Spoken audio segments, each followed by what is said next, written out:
बिस्मिल्लाहिर्रहमानिर्रहीम। अस्सलाम वालेकुम। आज मैं आपको बताऊंगी ग्लाइकोलिसिस के बारे में, जो कि बायोलॉजी और बॉटनी दोनों का एक अहम टॉपिक है और ये टॉपिक अक्सर और बेशतर एग्जाम में भी आते हैं इससे क्वेश्चंस, और ये एमसीक्यूज टाइप में भी आ सकता है और ये लॉन्ग के हवाले से भी बहुत अहम है। तो चलते हैं अपने टॉपिक की तरफ। पहले हम देखेंगे कि ग्लाइकोलाइसिस जो वर्ड है ये कौन सी जबान से डिस्कवर हुआ है। जी, ये एक दो ग्रीक वर्ड से मिलकर बना है। ये जो है ग्रीक वर्ड से डिस्कवर हुआ है। पहला वर्ड है इसका ग्लाइकस। ग्लाइकस मीन स्वीट और लाइसिस मीन ब्रेक डाउन या स्प्लिटिंग। ब्रेक डाउन या स्प्लिटिंग का मतलब है कि कंपाउंड ऑर्गेनिक सब्सटेंस का सिंपल ऑर्गेनिक सब्सटेंस में कन्वर्ट होना। ग्लूकोज के मॉलिक्यूल की ब्रेक डाउन होना और वो पायरुवेट में तब्दील होते हैं। ये इसे हम ईएमपी पाथवे भी कहते हैं। देखेंगे कि सबसे पहले इसका पॉइंट है कि ये glycolysis is the sequence.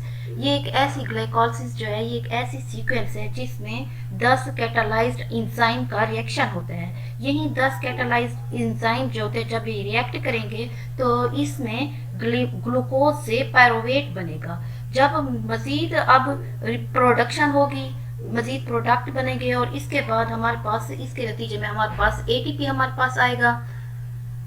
ATP हमें हासिल होगा और एटीपी बनने के बाद अब मजीद in this oxidative process, next point में है कि यही जो ऑक्सीडेटिव प्रोसेस है इसके अंदर 1 मोल होगा ग्लूकोज का जो कि पार्शली ऑक्सीडाइज्ड होगा, जिससे हमें 2 मोल ऑफ पायरुवेट हासिल होंगे। इस पार्शियली ऑक्सीडाइज्ड ग्लूकोज से हम 2 मोल बनाएंगे पायरुवेट के। नेक्स्ट पॉइंट है हमारे पास, this is major pathway of glucose metabolism occur in the cytosol of all cell. ये एक अहम बात है, बहुत ही अहम बात है। जो भी स्टूडेंट बीएस लेवल पे या एफएससी बायोलॉजी के स्टूडेंट मेरी ये वीडियो देख रहे हैं तो ये बात वो गौर से सुने कि ये अक्सर बेशतर बीएस लेवल पे ये सवाल आता है एमसीक्यूज में। अगर आपसे एग्जाम में पूछा जाए कि ग्लूकोज मेटाबॉलिज्म कहाँ होती हैं, where glucose metabolism process occur in living organisms, तो इसका आंसर बहुत सिंपल है और वो है हमारे पास कि glucose metabolism occurs in all cells of cytosol of all cells. मतलब ये है कि ये लिविंग ऑर्गेनिजम्स के, हर लिविंग ऑर्गेनिजम्स के सेल के साइटोसोल में होता है। इसके बाद नेक्स्ट पॉइंट है हमारे पास दिस यूनिक पाथवे अकर्स। इसका मतलब ये है कि ये जो पाथवे है ये बहुत यूनिक है और ये एरोबिकली भी हो सकता है और एनएरोबिकली भी हो सकता है।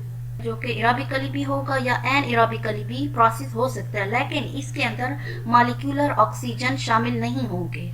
उसके बाद भी हमारे पास प्रोडक्ट बनेगा ग्लूकोज के ब्रेक डाउन के बाद। एक तो हमें पायरुवेट हासिल होगा और इसके साथ साथ हमें लैक्टेट भी हासिल होगा। इसका मतलब ये है कि ग्लूकोज के ब्रेक डाउन के बाद हमें लास्ट में प्रोडक्ट जो हासिल होता है वो सिर्फ पायरुवेट नहीं होता, बल्कि उसके साथ साथ और भी बहुत सारे प्रोडक्ट हमें हासिल होते हैं, जैसे कि लैक्टेट। नेक्स्ट पॉइंट हमारे पास ग्लाइकोलाइटिक सीक्वेंस के बारे में। ये है ग्लाइकोलाइटिक सीक्वेंस जो होती है ये हर स्पीशीज में डिफरेंट होती है। ऐसी सीक्वेंस है जिसका रिएक्शन हर स्पीशीज से स्पीशीज में डिफरेंट होगा। इस मैकेनिज्म में हर जानदार में मुख्तलिफ होगा इसका मैकेनिज्म, जिसके नतीजे में वही सेम प्रोडक्ट पायरुवेट बनेगा, लेकिन उस होगा क्या कि हर लिविंग ऑर्गेनिजम्स का प्रोसेस जो होगा, जो मैकेनिज्म होगा वो डिफरेंट होगा, लेकिन प्रोडक्ट वही सेम बनेगा जो कि हमारे पास पायरुवेट बनेगा। उसके बाद लास्ट में हमारा पॉइंट है इन एरोबिक ऑर्गेनिजम्स के बारे में, कि जो कुछ अगर ऑर्गेनिजम्स के बारे में अगर एरोबिकली ये प्रोसेस होगा ग्लाइकोलाइसिस का, तो हमारे पास कौन कौन से प्रोसेस शामिल होंगे। सिट्रिक एसिड साइकिल शामिल होगा और ईटीसी इलेक्ट्रॉन ट्रांसपोर्ट चेन का जो प्रोसेस होगा वो भी इसके अंदर शामिल होगा। और हमारे पास जो प्रोडक्ट बनेगा वो होगा पायरुवेट। अब हमारे पास है लास्ट, तो लास्ट इसका पॉइंट ग्लाइकोलाइसिस का, कि ग्लाइकोलाइसिस जो है वो ग्लूकोज कैटाबॉलिज्म का एक सेंट्रल पाथवे है। जी, ये भी एक अहम बात आ गई है कि ये अक्सर एमसीक्यूज के हवाले से बहुत अहम और ये एमसीक्यूज में आती भी है कि मेटाबॉलिज्म जो ग्लूकोज का जो कैटाबॉलिज्म है वो क्या किस तरह से होता है। ये इसका आंसर ये है कि ग्लाइकोलाइसिस जो है वो ग्लूकोज के कैटाबॉलिज्म के लिए एक सेंट्रल पाथवे है, एक अहम मरकज है जिसमें ग्लूकोज की ब्रेकडाउन होती है और ग्लूकोज की ब्रेकडाउन होने के बाद हमारे पास लास्ट में प्रोडक्ट बनता है पायरोवेट और हमारे पास एटीपी भी हमें हासिल होती है।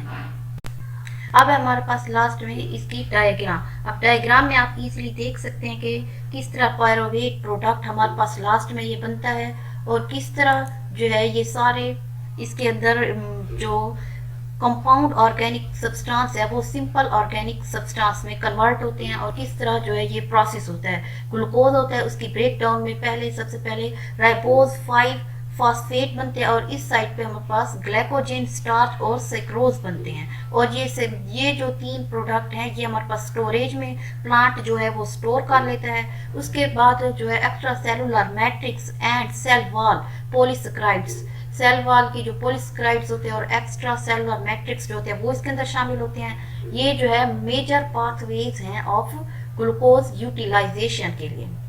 उसके बाद ऑक्सीडेशन होगी विया ग्लाइकोलाइसिस की और इसके बाद लास्ट में हमारे पास पायरुवेट बन जाएगा।